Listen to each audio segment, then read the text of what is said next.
out of reach for 1 in 5 New Yorkers.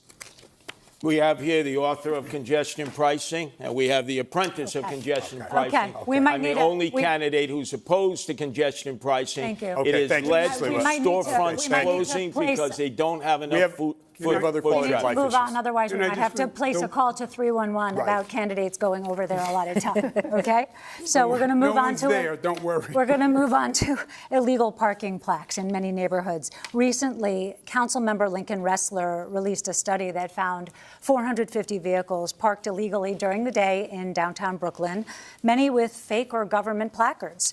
That's just one snapshot of the city, but you hear similar complaints everywhere. So how would you fix this specific situation? You'll have 30 seconds. Mr. Sliwa will begin with you. Well, obviously, placards have been abused consistently. You have people who've created fake placards. Not only that, you have people with fake license plates, paper plates. There's all violations against the Department of Transportation rules and regulations of where you can park a vehicle. There's just no enforcement. And that's because we don't have police. We have these e-bikes going up and down. We have the motorbikes. They're not following rules and regulations. They should be licensed. They should have a way of being identified. This way, enforcement can take place because people are terrified walking out into the streets. Mr. Mamdani, your plan for illegal parking? We have to showcase that accountability is true, whether for New Yorkers who are just living in this city or those who are working for this city. And the violation of traffic laws are violations no matter who is doing it, and to show that that accountability is something my city government's actually going to pursue. Okay. Mr. Cuomo. On the quality of life, you're right, is very, very important.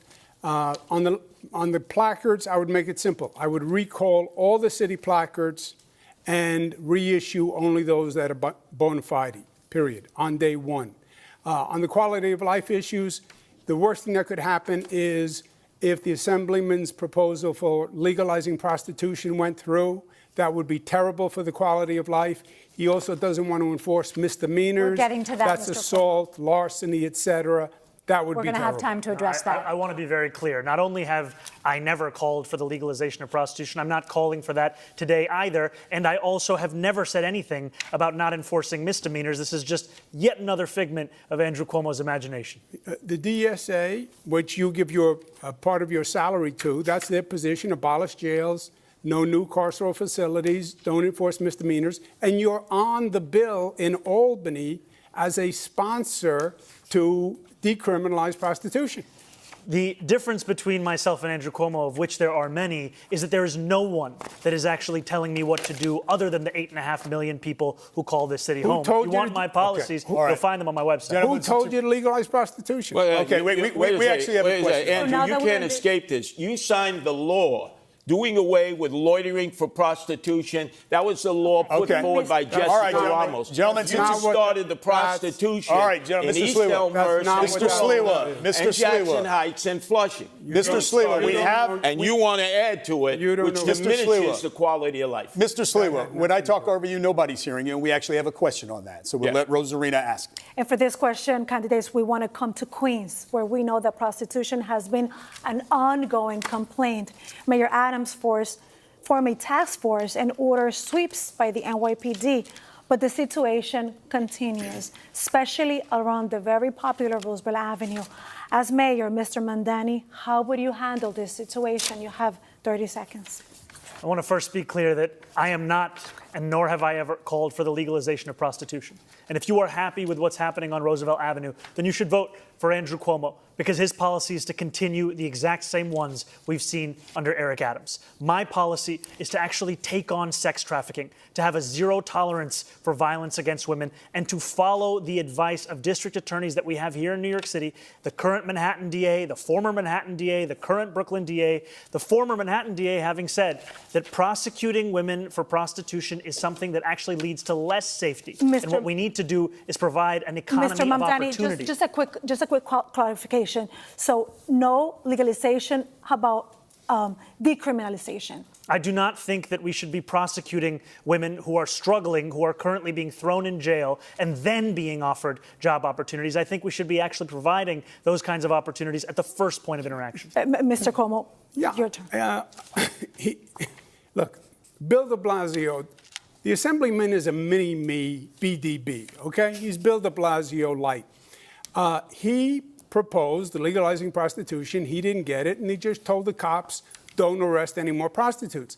There is a bill in Albany that he signed that says the prostitution, that a woman who is a prostitute, that would be decriminalized. That is what the bill says. And that's what he said, if you listen very carefully. That would take Roosevelt Avenue and explode it, because it would make it legal for prostitutes. But real quick, how would you handle this situation? You have to enforce the law. It's illegal. I went to Roosevelt Avenue. I talked to the store owners. I talked to the neighbors. I walked down Roosevelt Avenue Thank with you. I have to prostitutes move on there at to 9 Mr. o'clock in the Siwa. morning. Your turn, Mr. Siwa. I've dealt with this back in the 80s and 90s in Hell's Kitchen in Chelsea, when they were overrun with open-air prostitution and Times Square. You don't go after the women. The women are the victims here. You lock up the Johns, you shame the Johns. You let everybody know about the Johns. The madams and the pimps need to be prosecuted to the full extent of the law.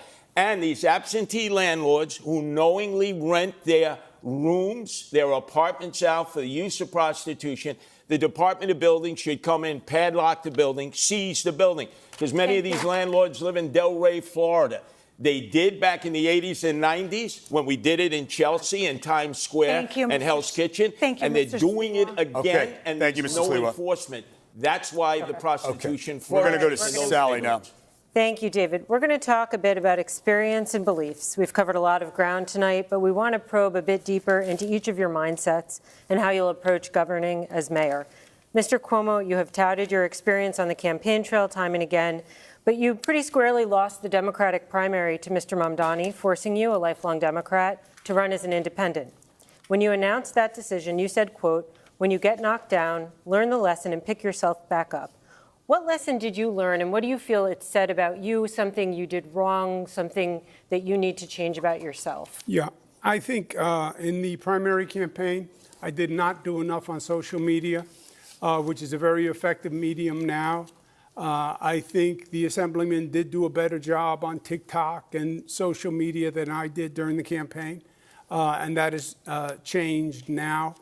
I've also increased my activity significantly, but my agenda is exactly the same. I am the Democrat, although I'm not on the Democratic line. He is a Democratic socialist, called Barack Obama evil and a liar, didn't vote for Kamala Harris. Fight and deliver is, I will fight for people, I will fight the bureaucracy, and I will deliver results. New Yorkers need the mayor to get something done. This is all words and theories. I am a manager who can actually get things done. This is a question about self-reflection. Is the thing you're reflecting on the most that you need to be on social media more? Was there any other deeper lesson that you learned? Between the two campaigns, social media, more accessibility. Okay. I just have to say, it's been an hour and 20 minutes of this debate, and we haven't heard Governor Cuomo say the word affordability. That's why he lost the primary. That's why he'll lose the general election. And you can lie all you want, but the truth is, I voted for Kamala Harris. I'm the only candidate on this stage to have the endorsement of Kamala Harris, and I'm not the one who's funded by Bill Ackman, who called Kamala Harris unqualified to be the vice president of this country. Okay, may I respond? Yes, brief response, please. There are a lot of New Yorkers who support me. And there are a lot of Jewish New Yorkers who support me because they think you're anti-Semitic. So it's not about Trump or Republican. It's about you. Do you think he's anti-Semitic, Mr. Cuomo? I don't make those judgments about people. Are you a racist? Are you an anti-Semite? I know there are many Jewish people who believe he is anti-Semitic. I believe not condemning the globalized Intifada, what he has said about Hamas. But Mr. I can Cuomo, see where they are I'm inflamed. sorry, I didn't mean to interrupt. I covered your speech in an Upper West Side synagogue where you said anti-Zionism is anti-Semitism. There is no difference. And you were talking about Mr. Mamdani. Is that not an allegation? No, I make that statement all the time. I wasn't referring to Mamdani. Okay, all right. Mr. Mamdani, a brief response, and then we have to move on. I have denounced Hamas again and again, and it will never be enough for Andrew Cuomo, because what he is willing to say, even though not on this stage, is to call me the first Muslim on the precipice of leading this city, a terrorist sympathizer, is to send mailers that artificially lengthen my beard, to say to New Yorkers that they should be fearful. Okay, Mr. When what I will do Melissa is has deliver a specific, Melissa has a specific question for Mamdani, you.